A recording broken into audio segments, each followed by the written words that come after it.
जीवित परमेश्वर के न्याय के वचन। न्यायों की पुस्तक अध्याय 20। तब दान से लेकर बेरसबा तक के सब इज़राइली और गिलाद के लोग भी निकले और उनकी मंडली एकमत होकर मिस्पा में यहोवा के पास इकट्ठी हुई। और सारी प्रजा के प्रधान लोग वरन सब इज़राइली गोत्र के लोग जो 4 लाख तलवार चलाने वाले प्यादे थे, परमेश्वर की प्रजा की सभा में उपस्थित हुए। बिन्यामीनियों ने तो सुना कि इज़राइली मिस्पा को आए हैं और इज़राइली पूछने लगे, हमसे कहो यह बुराई कैसे हुई।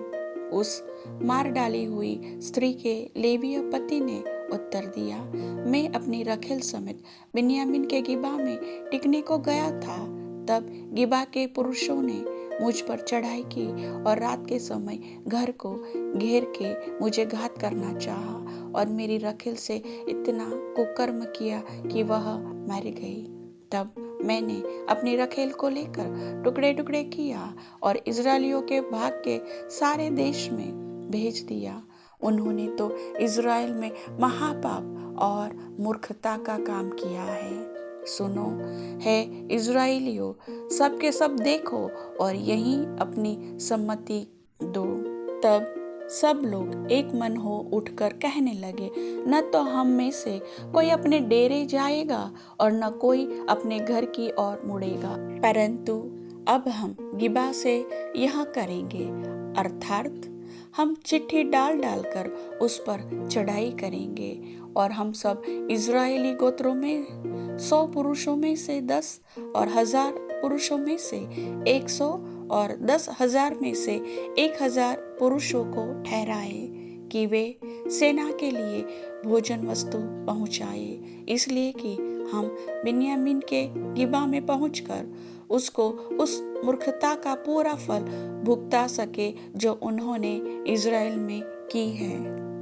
तब सब इज़राइली पुरुष उस नगर के विरुद्ध एक पुरुष की समान संगठित होकर इकट्ठे हो गए और इज़राइली गोत्रियों ने बिन्यामीन के सारे गोत्रियों में कितने मनुष्य यह पूछने को भेजे, यह क्या बुराई है जो तुम लोगों में की गई है।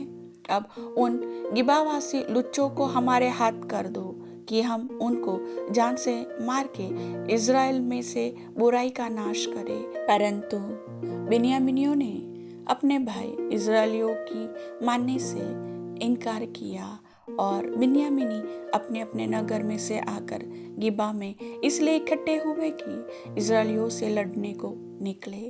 और उसी दिन गिबावासी पुरुषों को छोड़ जिनकी गिनती 700 चुने हुए पुरुष ठहरी और नगरों से आए हुए तलवार चलाने वाले बिन्यामीनियों की गिनती 26,000 पुरुष ठहरी।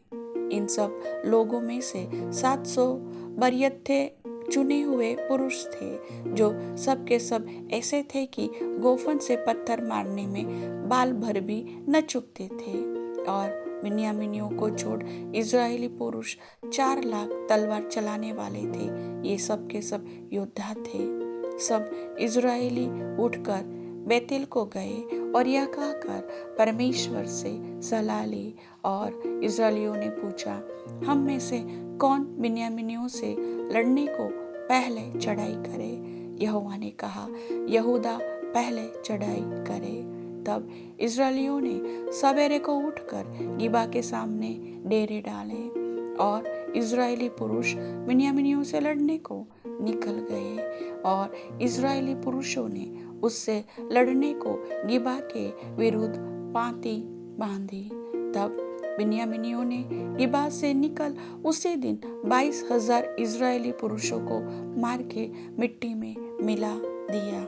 तो भी इज़राइली पुरुषों ने हियाव बांध करके उसी स्थान में जहां उन्होंने पहले दिन पाती बांधी थी फिर पाती बांधी। और इज़राइली जाकर सांझ तक यहोवा के सामने रोते रहे और यह कहकर यहोवा से पूछा, क्या हम अपने भाई बिन्यामीनियों से लड़ने को फिर पास जाए।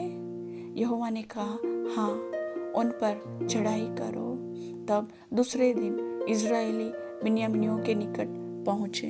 तब बिन्यामीनियों ने दूसरे दिन उनका सामना करने को गिबा से निकलकर फिर 18,000 इजरायली पुरुषों को मार के, जो सब के सब तलवार चलाने वाले थे, मिट्टी में मिला दिया। तब सब इजरायली वरन सब लोग बेतेल को गए और रोते हुए यहोवा के सामने बैठे रहे और उस दिन सांझ तक उपवास किया और यहोवा को होम बलि और मेल बलि चढ़ाए। और इजरायलियों ने यहोवा से सलाह ली। उस समय परमेश्वर का वाचा का संदूक वहीं था और पिनहास, जो हारून का पोता और एलियाजर का पुत्र था, उन दिनों में उसके सामने हाजिर रहा करता था। उन्होंने पूछा, क्या हम एक और बार अपने भाई बिन्यामीनियों से लड़ने को निकले या उनको छोड़ दे? यहोवा ने कहा, चढ़ाई कर, क्योंकि कल मैं उनको तेरे हाथ में कर दूंगा। तब इजरायलियों ने गिबा के चारों ओर लोगों को घात में बैठाया। तीसरे दिन इजरायलियों ने बिन्यामीनियों पर फिर चढ़ाई की और पहले के समान गिबा के विरुद्ध पाँति बांधी।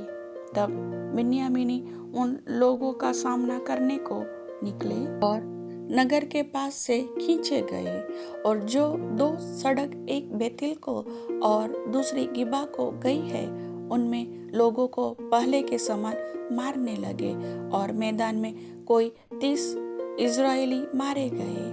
बिन्यामीनी कहने लगे, वे पहले के समान हमसे मारे जाते हैं। परंतु इजरायलियों ने कहा, हम भागकर उनको नगर में से सड़कों में खींच ले आए। तब सब इजरायली पुरुषों ने अपने स्थान से उठकर बाल तामार में पाती बांधी और घात में बैठे हुए इजरायली अपने स्थान से अर्थात मारे गेवा से अचानक निकले। तब सब इजरायलियों में से छांटे हुए 10,000 पुरुष गिबा के सामने आए और घोर लड़ाई होने लगी, परंतु वे न जानते थे कि हम पर विपत्ति अभी पड़ना चाहती है। तब यहोवा ने बिन्यामीनियों को इजराइल से हरवा दिया और उस दिन इजरायलियों ने 25,100 बिन्यामीनी पुरुषों को नाश किया, जो सब के सब तलवार चलाने वाले थे। तब बिन्यामीनियों ने देखा कि हम हार गए और इजरायली पुरुष उन घातकों का भरोसा करके, जिन्हें उन्होंने गिबा के पास बैठाया था, बिन्यामीनियों के सामने से चले गए। परंतु घातक लोग फुर्ती करके गिबा पर झपट गए और घातकों ने आगे बढ़कर सारे नगर को तलवार से मारा। इजरायली पुरुषों और घातकों के बीच तो यह चिन्ह ठहराया गया था कि वे नगर में से बहुत बड़ा धुएं का खंभा उठाए। इजरायली पुरुष तो लड़ाई में हटने लगे और बिन्यामीनियों ने यह कहकर कि निश्चय वे पहली लड़ाई के समान हमसे हारे जाते हैं, इजरायलियों को मार डालने लगे और 31 पुरुषों को घात किया।